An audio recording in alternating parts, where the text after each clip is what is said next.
이 시간은 우리가 예수 그리스도의 죽으심과 부활 성천을 통해서 우리의 죄 사함뿐만 아니라 우리가 바로 그 죄 사함으로 인해서 하나님의 의가 되었다라는 사실을 온전하게 알 때에 내 정체성을 확실하게 할 수 있는 겁니다. 아멘. 아멘. 그 사실을 한번 보십시오. 과연 예수님께서 십자가를 지시고 우리가 그것을 믿으면 우리가 죄가 사함을 받을 수 있는가? 우리는 흔히들 예수님이 나를 위해서 죽으셨기 때문에 내가 예수 그리스도를 믿음으로 인해서 내 죄 사함을 받았다고 이야기를 합니다. 그러나 그것이 과연 맞는 말일까요? 여러분, 이 사실을 알기 위해서 우리는 구약을 통해서 신약을 볼 줄 알아야 되고 그 신약을 통해서 구약을 해석할 수 있게 되는 겁니다. 왜냐하면 구약은 오실 예수님을 바라본 것이고 신약은 오신 예수님을 보는 것이기 때문에 그렇습니다. 구약에 있어서의 모든 행위는 바로 예수 그리스도를 예표하는 것이죠. 또 구약에서 우리가 그 대속의 피를 흘리고 언약의 피를 흘리고 하는 것은 바로 참 성소의 것의 모형이고 그림자일 뿐입니다. 그것은 이 땅에서 이루어진 것이지만 예수님께서 오셔서 참 하늘 성소에서 그 일을 완성시키는 것입니다. 아멘. 따라서 우리는 구약을 통해서 신약을 볼 줄 알아야 되고 그 신약을 통해서 구약을 해석할 줄 알아야 한다는 겁니다. 우리가 이 예수 그리스도께서 행하신 일들을 보면서 이 일이 무엇인지를 알기 위해서는 모형과 그림자인 이 땅에서 행한 것을 볼 때에 예수님께서 행하신 일이 뭔지를 알게 되는 것입니다. 그래서 구약에도 보면은 첫 언약도 섬기는 예법과 세상에 속한 성소가 있었더라. 그래서 제사장이 1년에 한 번씩 동물을 희생 제물로 우리가 제사를 지는 걸 볼 수 있다라는 겁니다. 히브리서 9장 7절에 보면 오직 둘째 장막은 지성소를 나타냅니다. 지성소는 대제사장이 홀로 1년에 한 번 들어가되 자기와 백성의 허물을 위하여 드리는 피 없이는 아니하니 그러나 이때 피 흘리는 희생 제물은 동물이었습니다. 그렇기 때문에 우리의 죄를 덮어줄지언정 우리의 죄를 완전히 제한 것은 아니라는 것입니다. 그래서 우리 이스라엘 민족들이 살아가면서 지은 죄악에 대해서는 그것을 동물의 피로 덮어줄 수는 있지만 제사를 지낼 때마다 그 백성들은 죄의식을 감출 수가 없고 그 죄의식에 시달릴 수밖에 없었다라는 것입니다. 왜냐하면 그것은 완전한 것이 아니라 예수 그리스도가 오시기 전까지 있는 모형이고 하늘나라의 모형이고 그림자이기 때문에 그렇다는 사실입니다. 그러면은 여러분 이렇게 한번 생각해 보십시오. 구약에서 레위기 16장에 보면 제사에 대한 것이 구체적으로 나옵니다. 만약에 예수님이 우리를 위해서 죽으시고 피 흘린 것으로 죄 사함을 얻는다고 생각하면은 그것은 정말로 잘못된 생각이라는 겁니다. 만약에 이 모형과 그림자를 가지고 생각해 본다면 대제사장이 이스라엘 백성이 와서 염소를 드릴 때에 그 염소를 희생제물로 잘라서 피를 흘리고 난 다음에 그 피를 흘린다고 해서 그 이스라엘 백성이 죄 사함을 받나요? 아니라는 것입니다. 대제사장이 그 피를 흘린 다음에 번제단에서 흘린 다음에 그 피를 가지고 어디로 들어갑니까? 지성소에 들어가서 바로 하나님 법궤 위에 있는 지성소 하나님의 임재가 있는 그곳에서 피를 뿌릴 때에 비로소 하나님의 공의가 만족되어진다는 겁니다. 왜냐하면 대제사장이 자기의 죄를 먼저 씻고 송아지를 가지고 그렇게 하고 염소를 가지고 피를 낸 다음에 그 피를 가지고 속죄소에 뿌렸을 때에 죄의 삭은 사망이니라 피 흘림 없이는 죄 사함이 없느니라는 그 하나님의 법, 하나님의 공의를 만족시키게 되는 것입니다. 바로 그럴 때에 그 하나님의 공의를 만족시킬 때 비로소 이스라엘 민족이 죄 사함, 1년 동안 죄를 사함을 받는다는 것입니다.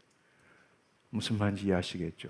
그렇다면 예수님께서 이 세상 죄를 지고 가는 어린 양, 요한복음 1장 29절로 세상 죄를 지고 가는 어린 양으로 십자가에 못 박히고 피를 흘린 그 자체만으로 우리가 죄 사함을 얻느냐는 거예요. 아니에요. 바로 예수님께서 십자가를 지실 때는 세상 죄를 지고 가는 어린 양이지만 그분께서 죽으시고 3일 후에 부활하셨을 때는 대제사장의 직분을 행하셨다라는 겁니다. 그분은 동물의 피가 아니라 자신의 피를 가지고, 그 피를 가지고 이제는 땅에 있는 성소가 아니라 하늘에 있는 참 성소, 하나님 보좌가 있는 곳에 그 피를 가지고 하나님께서 나아가서 아버지께 그 피를 드렸다, 그 피를 뿌렸다라는 것입니다. 한 인간이 죄를 지음으로 온 인류에게 죄가 전가되었고, 한 죄 없는 인간이 십자가에 죽으시고 피 흘림으로 온 인류의 죄가 전가된 것입니다. 아멘. 그 죄 없는 예수님께서 흘리신 피를 가지고 하나님 앞에 나아가서 주님 보시옵소서. 죄 삭은 사망입니다. 피 흘림 없이는 죄 사함이 없습니다. 모든 인류의 죄에 대해서 죄 없는 한 인간의 피가 바로 여기 있습니다라고 했을 때 하나님의 공의가 만족되었다라는 거예요.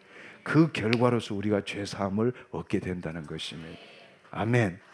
그럴 때에 히브리서에 보면 그리스도께서는 장래 좋은 일의 대제사장으로 오사 손으로 짓지 않는 곧 이 창조에 속하지 않은 더 크고 온전한 장막으로 말미암아 염소와 송아지의 피로 하지 아니하고 자기의 피로 영원한 속죄를 이루사 단번에 지성소에 들어가셨다는 겁니다. 할렐루야. 아멘. 그렇습니다. 예수님께서 부활하셨을 때는 대제사장의 직분을 행한 것입니다. 여러분, 구약에 있어서 대제사장들이 번제단에서 그 피를 흘린 다음에는 누구하고도 접촉할 수 없어요. 그 피를 흘리고 난 다음에 그 피를 가지고 지성소에 들어가서 속죄소에 뿌리기 전까지는 결코 누구하고도 접촉할 수 없는 겁니다. 마찬가지 예수님께서 마리아가 왔을 때 마리아가 그 예수님을 보고 랍비하고 얼마나 안고 싶고 심지어는 옷자락이도 잡고 싶었겠습니까? 그렇지만 아직도 예수님께서 대제사장으로 하나님 앞에 지성소에, 참 지성소에 올라가서 그 피를 하나님께 드리기 전이었기 때문에 나를 만지지 말라고 말한 거예요. 할렐루야. 유월절의 어린 양은 유월절의 어린 양은 출애굽 때 일어난 것이지만 그것의 완성, 우리의 죄를 사하시게 완성을 시킨 것은 하늘 나라에서 유월절이 드려진 거란 말이에요. 아멘. 하늘 나라에서 유월절이 드리기 전까지는 다시는 너와 함께 먹지 않겠다. 그러나 예수님이 죽으시고 부활하신 다음에 하나님 나라 올라가서 그 피를 하나님께 드리고 난 다음에 다시 이 땅에 오셔서 40일간 부활의 시간 보내신 거란 말이에요. 다시 이 땅에 오셨을 때는 그들과 함께, 제자들과 함께 먹고 마시고 그러면서 하나님 나라의 일을 다시 가르치시고 확정시켜 주셨다라는 이야기예요. 아멘. 무슨 말인지 이해하시겠어요? 할렐루야. 히브리서 9장 11절 14절의 말씀은 염소 황소의 피와 암송아지의 죄를 부정한 자에게 뿌려 그 육체를 정결하게 하여 거룩하게 하거든 하물며 여기에 육체만을 정결케 하여 거룩하게 하거든. 육체를 정결케 할 수, 동물의 피로 육체를 정결케 할 수는 있지만 그 심령의 죄의식은 본성은 없앨 수가 없는 겁니다. 그러나 하물며 영원하신 성령으로 말미암아 흠없는 자기를 하나님께 드린 그리스도의 피가 어찌 우리의 양심을, 우리의 영을 죽은 행실에서 깨끗하게 하고 살아계신 하나님을 섬기게 하지 못하겠느냐. 아멘.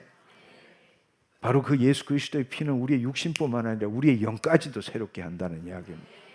아멘. 그러니까 본질적으로 변화시킨다. 그래서 하나님의 영이 우리 안에 들어오시게 되는 겁니다. 그 결과로 우리는 영적 존재가 되는 것이고 새로운 피조물이 되는 것입니다. 할렐루야. 그 일이 하늘나라에서 이루어졌다라는 겁니다. 아멘. 우리는 예수님께서 부활하신다면 대제사장으로 그 직분을 행했다라는 것입니다. 예.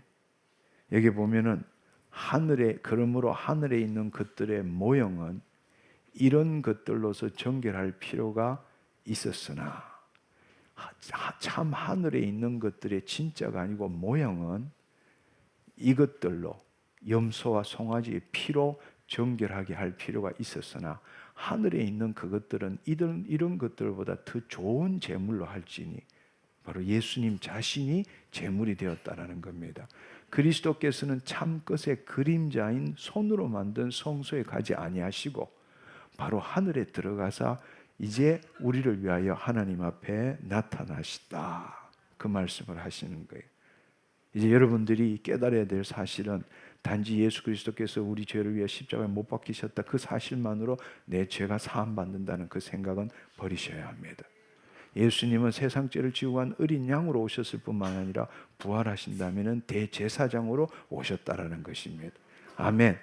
대제사장의 직분을 이 땅에서 모형과 그림자인 장막에서 이룬 것이 아니라 참 보좌 하나님의 성소에서 그 일을 이루셔서 이 구약을 완성시키셨다라는 뜻을 여러분이 이해해야 된다는 것입니다.